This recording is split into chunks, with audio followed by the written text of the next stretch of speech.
Fox 10 Extra News at 7 starts now. Thanks for watching Fox 10 Extra News at 7 o'clock. I'm Christina Carilla. And I'm Mark Martinez. We continue tracking the coronavirus as talks begin to reopen the U.S. economy. Here in Arizona, there are 4,236 confirmed cases. 150 people have died. Most of those are in Maricopa County, where we've seen 2,264 confirmed cases and 64 deaths. This will give you a better look at how the cases in Arizona have increased with more testing. This graph showing the past 2 weeks, and you see it here. It's a steady climb every day from 1,500 cases to now more than 4,200. And it's a similar story with deaths in Arizona. 2 weeks ago, the number stood at 32, but it's been climbing by a few just about every day to where we stand now at 150.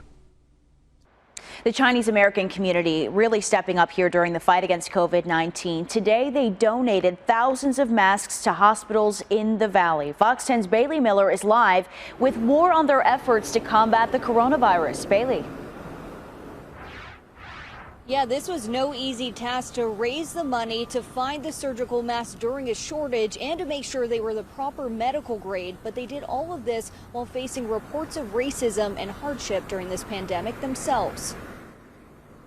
We worried, there are a lot of reports that there's some, racist discrimination. So we kind of worried, but we want to put that aside. We want to help. We are part of society. We want to contribute. The Chinese American COVID-19 Relief Arizona contributing by raising more than $50,000 among donors and local Chinese restaurants for surgical masks. Local Chinese restaurant, I know they lost a lot of business during this time, but they chipped in another $20,000. They purchased 160,000 masks for essential workers on the front line, delivering 10,000 of them today to Valleywise Health Medical Center in Phoenix. We want to fight this COVID-19 together with all the people. United States, united we stand. And on top of delivery of those masks to Valleywise Health Medical Center here today and others throughout the valley, as well as hospitals in Tucson, they're also dropping it off at police departments and fire departments. Reporting live, I'm Bailey Miller, Fox 10 News. This afternoon, the White House unveiling a detailed set of guidelines for governors to follow to begin the gradual process of reopening this country. The goal is to get people back to work while continuing to prevent the spread of the virus. It would be a slow process where some states or even portions of states would reopen before others. The plan involves 3 phases and aims to ease restrictions in places with strong testing and decline number of cases. Here's a snapshot. In phase 1, some businesses, including restaurants and gyms, they could reopen in a limited capacity if they follow strict protocols. Bars and schools would remain closed, and vulnerable people would continue to shelter in place. We're establishing clear scientific metric and benchmarks on testing, new case growth and hospital capacity that must be met before advancing to each phase. And that's each phase specifically in the reopening of our country. This is a gradual process. As the caseload in a state continues to go down, restrictions can continue to be eased and come off. Federal officials say some social distancing measures may need to stay in place until a vaccine is available. Many Arizonans want to get back to work sooner rather than later. There's a lot of talk about reopening the state's economy around May 1st.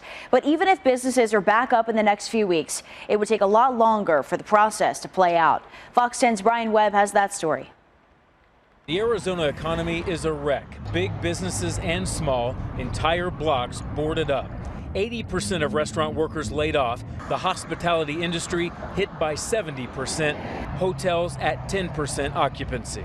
We have to figure out the economic plan to get people back to work, and that's a very delicate situation right now. Chris Camacho with the Greater Phoenix Economic Council says Arizona's young, more diversified economy is better positioned to rebound than most states, but he expects nearly 2 years to get there. One of the fastest growing markets in GDP and job growth. And so, much like you'll see in other states, as we begin to open up, you will see over time the resurgence and the aggressive movement of new companies coming to town and our local companies still flourishing. From a healthcare perspective, we need widespread virus and antibody testing while making sure hospital capacity is under control.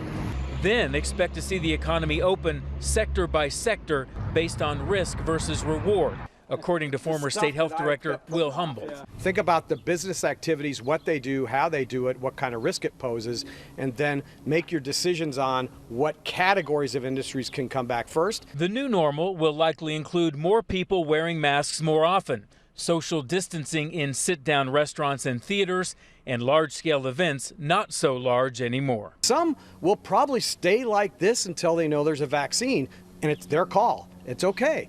This is America. You get to make those decisions. Brian Webb, Fox 10 News. The Paycheck Protection Program, out of money. Small Business Administration says they're unable to accept new applications at this time.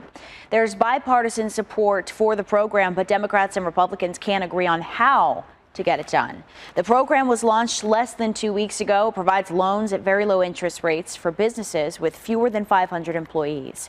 The hope is to give them incentive to keep staff on the payroll or rehire employees who have already been laid off.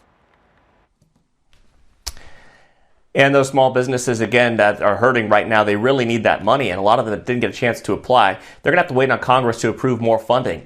Matt Galka spoke with one business waiting for that money, and he has the story.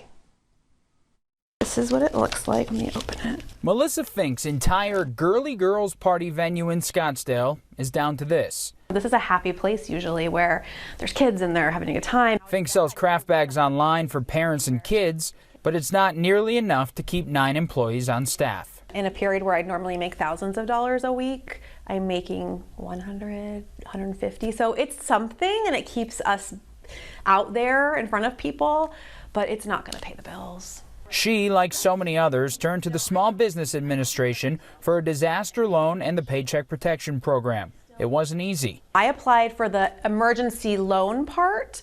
That's an actual loan. I applied very early, March 19th, right after it became available. But now we hear the money's gone, and so we're just out of luck. And the Paycheck Protection Program, when the program opened on April 3rd, I couldn't find a bank that was able and ready to accept those applications. Now, the SBA is out of money, running through $349 billion in 2 weeks.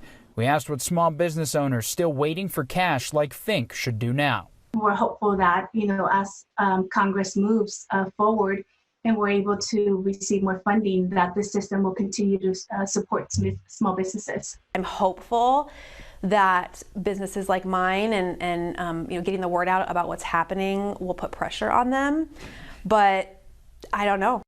Matt Gelka, Fox 10 News. With many companies dealing with the economic impact from COVID-19, the Better Business Bureau is offering some help. They'll be launching a free online CARES Act and Paycheck Protection Program course for small businesses. It's aimed to help them navigate through their funding options. The 5 lessons are self-guided, and for more information, you can just visit our website, fox10phoenix.com. The pandemic already taking a major toll on the economy, of course, and now we're seeing record-setting layoffs stretching beyond service industries as well. More than 5 million additional Americans applied for unemployment benefits last week. Those numbers now include white-collar jobs like software programmers, legal assistants, healthcare, construction workers. In the last month, 22 million Americans have been laid off. Economists say the unemployment rate could be between 12 to 15%, which would be the highest rate since the Great Depression. In California, Governor Gavin Newsom announcing a plan to help immigrants. The state plans to give out $125 million using a mix of taxpayer dollars and charitable relief donations. That means $500 will go for each immigrant. And while immigrants in California are getting money, that is not the case in most states. Many immigrant families are forced to make tough choices in these very hard times. Either you stop working because you're sick, or you go to work because you need the money. So a lot of people are in that limbo of either don't work and don't receive any money, or go to work and potentially get worse in health or lose your life. 21-year-old Gloria Gonzalez says her mother was laid off and her father has been reduced to working part-time. The same goes for her aunt and uncle. All 4 are undocumented workers who pay their taxes but have few resources available to help them. Can't apply for unemployment. They don't qualify for the stimulus check. So right now, like, it's just hoping that we can keep our jobs and then not getting laid off. Gonzalez is the only full-time worker in her household, balancing 2 internships while she goes to college. She's also a DACA recipient, which brings other concerns for her future. But I know that I may potentially lose my permit to work here, which is also a concern. In the long run, if things turn out for the worse, it could be all of us losing our jobs. Her family's story is a reflection of the over 500,000 undocumented people living in the Houston area, hoping to make it through the pandemic with the little that they have. They don't like to show the struggle. Like, they don't like to show that they need the money, but I can tell. Still to come tonight, an American astronaut returning to a much-changed planet Earth, what she's most looking forward to now. Plus, some changes coming to the new Loop 202 freeway. We'll tell you what work is being done there. Coming up. Fox 10 News, keeping you informed. Some new information on the coronavirus worldwide. Grand Canyon University, a student there tested positive for coronavirus. The Paycheck Protection Program is sadly out of money. There's a lot of talk about reopening Arizona's economy right around For May. information you need, trust Fox 10 News when it matters most.